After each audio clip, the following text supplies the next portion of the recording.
జై శ్రీమన్నారాయణ. జై శ్రీకృష్ణ. ఓం నమో శ్రీ వేణుగోపాలాయ నమ. పుష్పగిరి దివ్యక్షేత్రంలో కొలువైన ప్రియ వేణుగోపాల స్వామి సన్నిధిలో గోదా రంగనాథుల కళ్యాణం అత్యంత వైభవంగా నిర్వహించారండి. నెల రోజుల పాటు భక్తి శ్రద్ధలతో ధనుర్మాసోత్సవం ఆచరించి వైభవంగా భోగి రోజున వేడుకలు ముగించారు. విజయనగరం జిల్లా జామి మండలం అన్నమరాజుపేట గ్రామంలోని పుష్పగిరి దివ్యక్షేత్రంలో డిసెంబర్ 16 నుంచి మన అర్చకులు శ్రీ పనిహార సీతారామాచార్యుల వారి ఆధ్వర్యంలో ధనుర్మాసోత్సవాలు అత్యంత వైభవంగా నిర్వహించారండి.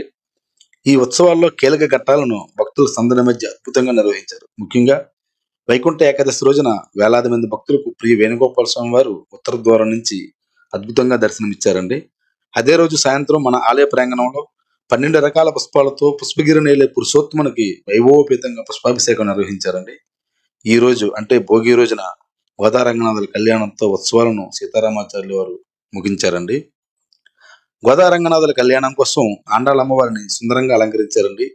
ప్రియ వేణుగోపాల స్వామిని, రుక్మిణీమాతను, సత్యభామాదేవిని ప్రత్యేకంగా అలంకరించి వేదికపై కళ్యాణం జరిపించారండి. ఈ కళ్యాణంలో వందలాది మంది దంపతులు పాల్గొన్నారండి.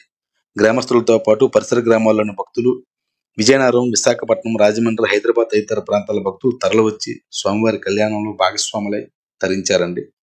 ఈ సందర్భంగా మన అర్చకులు పనిహార సీతారామాచార్యుల వారు పువ్వుల దండలతో చేసిన నృత్యం చూసేవారి మనసును దోచిందండి. చాలా అద్భుతంగా నృత్యం చేశారు. జై శ్రీమన్నారాయణ. జై శ్రీకృష్ణ. భోగి రోజున దక్షిణ భారతదేశంలోని వైష్ణవ ఆలయాల్లో శ్రీ గోదా రంగనాథుల కళ్యాణం అత్యంత వైభవంగా నిర్వహిస్తుంటారండి. దీని వెనుక ఉన్న కథను మనం ఇప్పుడు తెలుసుకుందాం. శ్రీవిల్లిపుత్తూరులో విష్ణుచిత్తుడు అనే ఆళ్వార్కు తులసి వనంలో పసిపాపగా దొరికిన గోదాదేవి కాలక్రమంలో పెరిగి పెద్దదవుతూ శ్రీకృష్ణ పరమాత్మని తన భర్తగా భావిస్తుంది. ఆయన కోసం అల్లిన పువ్వుల మాలలను ముందుగా తాను ధరించేదంట. ఇది చూసి కలవరపడిన విష్ణుచిత్తుడు గోదాదేవిపై కోప్పడితే స్వయంగా శ్రీరంగనాథుడే విష్ణుచిత్తునికి కలలో కనిపించి తనకు గోదాదేవి ధరించిన మాలలే ఇష్టమని చెప్పారంట. అప్పటి నుంచి ఆండాళ్ళమ్మ వారు ధరించిన మాలలనే శ్రీరంగనాథునికి సమర్పించేవారంట. ఇలా కాలక్రమంలో యుక్త వయసు వచ్చిన తర్వాత గోదాదేవికి వివాహం చేయదలిచి ఆమె తండ్రి విష్ణుచిత్తుడు ఎవరంటే ఇష్టమైన అడగడంతో శ్రీరంగనాథుడే తన భర్తని గోదాదేవి చెప్తే తండ్రి ఆశ్చర్యపోతాడు. ఆయన చూస్తే భగవంతుడు, ఈమె చూస్తే మానవ కన్య. ఈ వివాహం ఎలా జరుగుతుందా అన్న ఆందోళనతో నిద్రిస్తున్న విష్ణుచిత్తునికి కలలో శ్రీరంగనాథుడు కనిపించి గోదాదేవిని తీసుకుని మేళతాళాలతో శ్రీరంగం వస్తే సాక్షాత్తు పాండ్య మహారాజు చిత్రధ్వజ చామరాదులతో రత్నాలతో అలంకరించిన పల్లకితో స్వాగతిస్తాడని, అక్కడే తాను గోదాదేవిని వివాహం చేసుకుంటానని శ్రీ రంగనాథ స్వామి వారు విష్ణుచిత్తుని కలలో చెబుతారు. కలలో రంగనాయకుడు చెప్పినట్టుగా గోదాదేవిని శ్రీవిల్లిపుత్తూరులోని ప్రజలను తీసుకుని విష్ణుచిత్తుడు శ్రీరంగానికి బయలుదేరుతాడు. పెళ్లికూతురిగా అంతరాలయంలో ప్రవేశించిన గోదాదేవి అందరూ చూస్తుండగానే ఆ శ్రీరంగనాథంలో ఐక్యమైపోతుంది. ఇదంతా మకర సంక్రాంతికి ముందు రోజైన భోగి నాడు జరగడంతో ఆ సందర్భాన్ని పురస్కరించుకుని ప్రతి వైష్ణవాలయంలో భోగి రోజున గోదాదేవికి ఆ శ్రీరంగనాథంతో వైభవంగా కళ్యాణం జరుపుతారు. భక్తితో భగవంతుని మనసు గెలిచిన భక్తురాలు ఈ ప్రేమ కథనే ఆముక్తమాలిద అనే అద్భుత కావ్యంగా శ్రీకృష్ణదేవరాయలు వారు రచించారండి. కుదిరితే ఆ పుస్తకం మీరు చదవండి, చాలా అద్భుతంగా ఉంటుంది. జై శ్రీకృష్ణ. జై శ్రీమన్నారాయణ. ఇదండి భక్తికున్న శక్తి. కాలం ఏదైనా, క్షేత్రం ఏదైనా ఆత్మశుద్ధితో భగవంతుని ఆరాధిస్తే ఖచ్చితంగా కరుణిస్తారండి. ముఖ్యంగా మన ప్రియ వేణుగోపాల స్వామి వారైతే కొలిచే భక్తుల కోరికలు, కష్టాలు తీర్చుతూ శుభాశీస్సులు అందిస్తున్నారండి. మొత్తానికి నెల రోజుల పాటు పిల్లలు, పెద్దలు, మహిళలు అందరూ తెల్లవారుజామున 3 గంటలకే చలిలో మన పుష్పగిరి క్షేత్రానికి చేరుకుని ధనుర్మాసోత్సవాల్లో పాల్గొని వేణుగోపాల స్వామిని, గోదాదేవిని ఆరాధించి తరించారండి. మళ్ళీ మనం మార్చి 10న కలుసుకుందామండి. ప్రియ వేణుగోపాల స్వామిని భక్తులందరూ ఈ రోజుని గుర్తుంచుకోండి.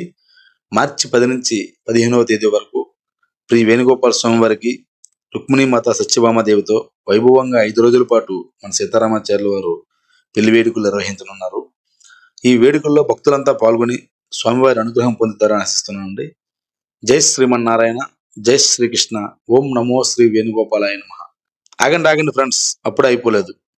నెల రోజులు కాదు, ఏడాది పాటు విశ్రాంతి తీసుకోకుండా ఉత్సవాలు నిర్వహించిన నాలో శక్తి, దమ్ము, ఓపిక తగ్గదని మన అర్చకుడు శ్రీ పనిహార సీతారామాచార్యుల వారు నిరూపిస్తున్నారండి.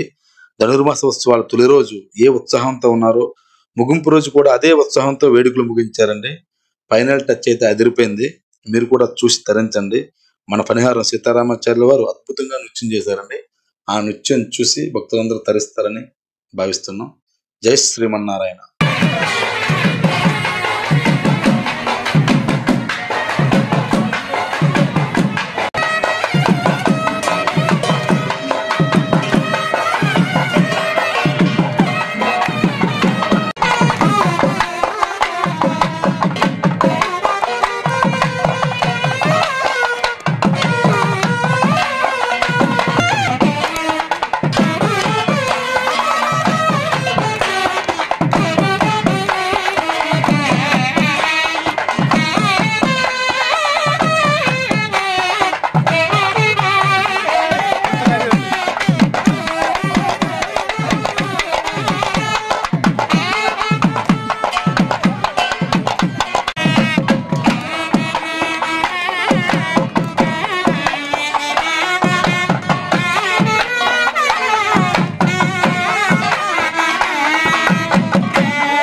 జై శ్రీమన్నారాయణ.